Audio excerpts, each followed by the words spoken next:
तो देखिए स्टूडेंट्स, आज अपन इन्वेस्टमेंट प्लानिंग का टॉपिक देख रहे हैं। ये टैक्स प्लानिंग का आपका पार्ट है।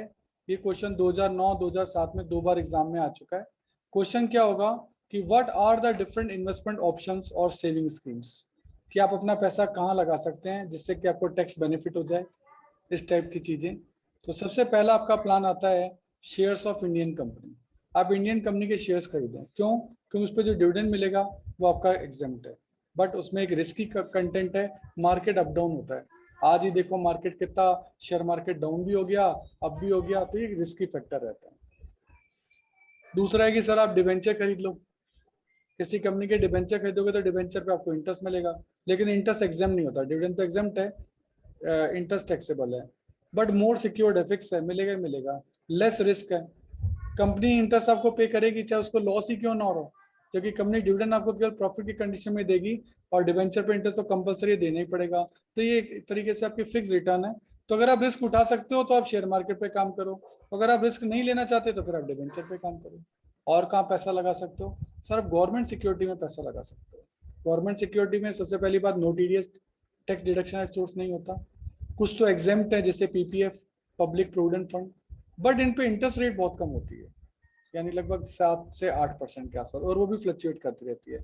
लेकिन सिक्योरिटी 100% है, इस पे आपको पैसा कहीं भी डूबने की संभावना नहीं है, क्योंकि गवर्नमेंट ऑफ इंडिया की आपकी गारंटी है, तो आपको कोई दिक्कत नहीं आएगी। चौथा, आपके पास सेविंग का प्लान रहता है कि आप बैंक में पैसा जमा करा दो, एफडी करा दो। एफडी पे कोई वेल्थ टैक्स भी नहीं है, आपको क्या वेल्थ टैक्स हट गया। सेविंग अकाउंट में पैसा डाल सकते हो, लेकिन इस पे इंटरेस्ट रेट कम रहती है। और सबसे बड़ी बात है कि ये चीजें आरबीआई के कंट्रोल में है, और बैंक नॉर्मली फेल नहीं होता। मतलब 99% चांस है कि बैंक फेल नहीं होगा, क्योंकि आरबीआई उसको संभाल लेगा। ऐसा अपन पास्ट में देख भी चुके हैं। फिर पांचवा ऑप्शन आता है, तो सर आप यूटीए में पैसा लगाओ। UTA unit trust of India, इससे भी जो डिविडेंड मिलता है वो एग्जाम्प्ट है सभी एसएससी के लिए। इस पे 80C का डिडक्शन भी मिल जाता है, लेकिन इस पे लो इनकम रहती है, मतलब इनकम इतनी ज्यादा नहीं रहती जितनी कि शेयर मार्केट वगैरह में रहती है। फिर आपके पास पॉइंट नंबर 6 है नेशनल डिपॉजिट स्कीम में आप पैसा लगा सकते हैं। इसका इंटरेस्ट आपका एग्जाम्प्ट रहता है, लेकिन अब ये ऑप्शन जो है वो क्लोज हो चुका है। अब ये ऑप्शन इन्वेस्टमेंट के लिए आपके पास अवेलेबल नहीं है। नेक्स्ट है आपका LIC। आप LIC करा लीजिए। आपका उस पर LIC प्रीमियम पे करेंगे, उस पर आपको 80C का डिडक्शन मिल जाएगा, और उस पर जो मैच्योरिटी अमाउंट है वो भी आपका एग्जाम्प्ट है। और LIC आप किसकी करा सकते हैं? खुद की करा सकते हैं, अपने जीवन साथी की करा सकते हैं, अपने बच्चों की करा सकते हैं। इन सभी पे जो भी आप प्रीमियम पे करेंगे उस पर आपको 80C का डिडक्शन मिलेगा ग्रॉस टोटल इनकम में से। इसके अलावा आप NSC नेशनल सेविंग सर्टिफिकेट खरीद सकते हैं। इस पे भी आपको 80C में डिडक्शन मिलेगा। इस पे कोई TDS नहीं है, इस पे कोई वेल्थ टैक्स नहीं है, और इंटरेस्ट पहले टैक्सेबल होता है, बट फिर वो आपको 80C में उसका डिडक्शन भी मिल जाता है, तो आपको फायदा हो जाता है। आप पीपीएफ पब्लिक प्रोविडेंट फंड में पैसा जमा करा सकते हैं। भाई गवर्नमेंट एम्प्लॉय का तो प्रोविडेंट फंड होता है, प्राइवेट का कहाँ से हो? तो उसके लिए गवर्नमेंट ने एक स्कीम चलाई कि आप पब्लिक प्रोविडेंट फंड नाम का एक अकाउंट खोल देते हैं, आप उसमें पैसा जमा कराइए। जितना भी पैसा आप डिपॉजिट कराएंगे 80C में आपको इसकी छूट मिलेगी। इसका रिफंड जो पैसा आता है वो भी एग्जाम्प्ट है। इंटरेस्ट 8% के आसपास रहता है, तो लो इंटरेस्ट रेट है, लेकिन सबसे बड़ा फायदा है इस एग्जाम्प्ट है, इस पर टैक्स नहीं लगता, ये पूरा का पूरा एग्जाम्प्ट है। तो इस तरीके से आप वेरियस इन्वेस्टमेंट प्लान में अपना पैसा जो है वो लगा सकते हैं, और गवर्नमेंट की वेरियस टैक्स स्कीम्स का फायदा ले सकते हैं। एक क्वेश्चन है, tax planning save your tax, कि टैक्स प्लानिंग से आपका टैक्स सेव होता है कैसे? अब ये क्वेश्चन भी एग्जाम में आया हुआ है। इसका एग्जांपल अपन लेते हैं हाउस प्रॉपर्टी। अब हाउस प्रॉपर्टी जो है वो आप मान लेते हैं कोई आपने लोन लिया हाउस परचेज के लिए, हम लोन ले सकते हैं।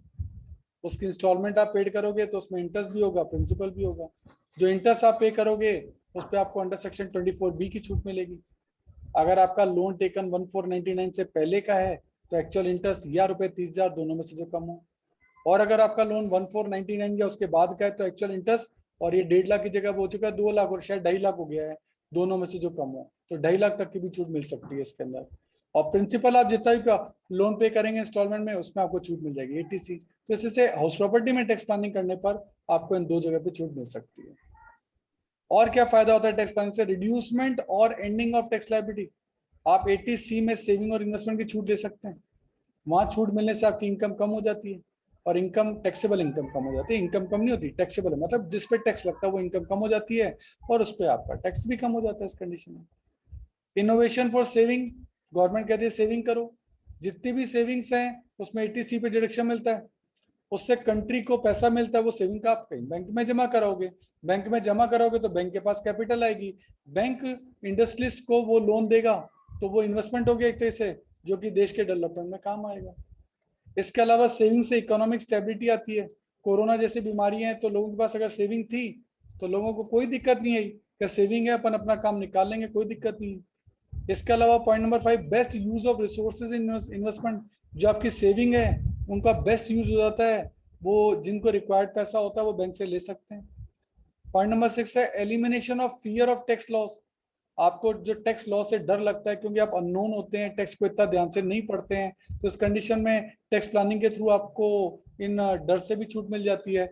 If investment is according to law so no tax avoidance, तो वो टैक्स अवॉइडेंस नहीं है, आपने तो गवर्नमेंट की टैक्स जो स्कीम्स है उसका फायदा उठाया है, सो आप फियर फ्री रहें, आप टैक्स की चोरी नहीं कर रहे हैं, आप गवर्नमेंट के रूल्स का ही फायदा उठा रहे हैं, तो आप आराम से टैक्स प्लानिंग कर सकते हैं, ये कोई टैक्स की चोरी नहीं है। Importance for government of tax planning, क्या फायदा है, गवर्नमेंट बहुत सारी सेविंग में आपको छूट देती है, इससे सेविंग बढ़ती है, इससे कैपिटल बढ़ती है, उससे इन्वेस्टमेंट बढ़ता है, उससे इंफ्रास्ट्रक्चर बढ़ता है, इससे मार्केट में मनी आती है, इससे देश के लोगों की इनकम बढ़ती है। तो इससे क्या होता है, availability of money for planning, government को पैसा मिलता है क्योंकि आपकी सेविंग अल्टीमेटली गवर्नमेंट के बैंक्स में रहती है, तो गवर्नमेंट उस पैसे का यूज कर सकती है। इक्वल डेवलपमेंट ऑफ कंट्री, और गवर्नमेंट किसी एक पार्ट का तो डेवलपमेंट करेगी नहीं, वो तो देश के सभी पार्ट्स का डेवलपमेंट करेगी।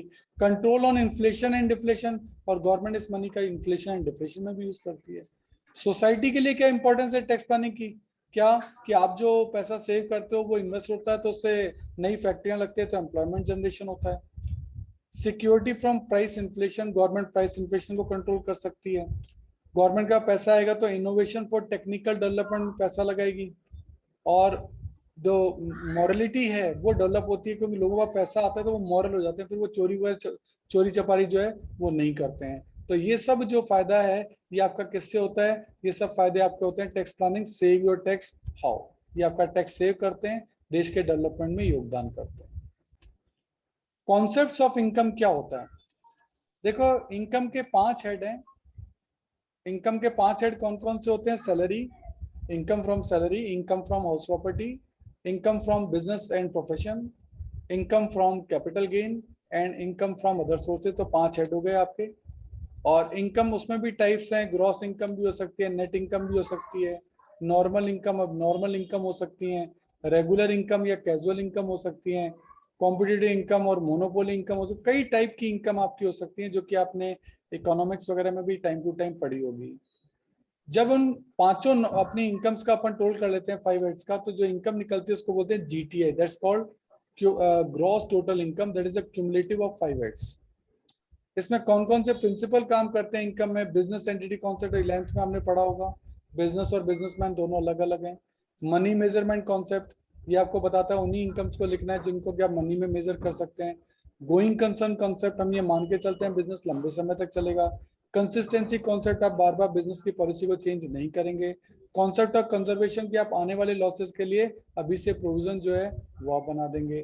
तो that's called concept of income, इसी को आप इलेबोरेट करके लिख सकते हैं।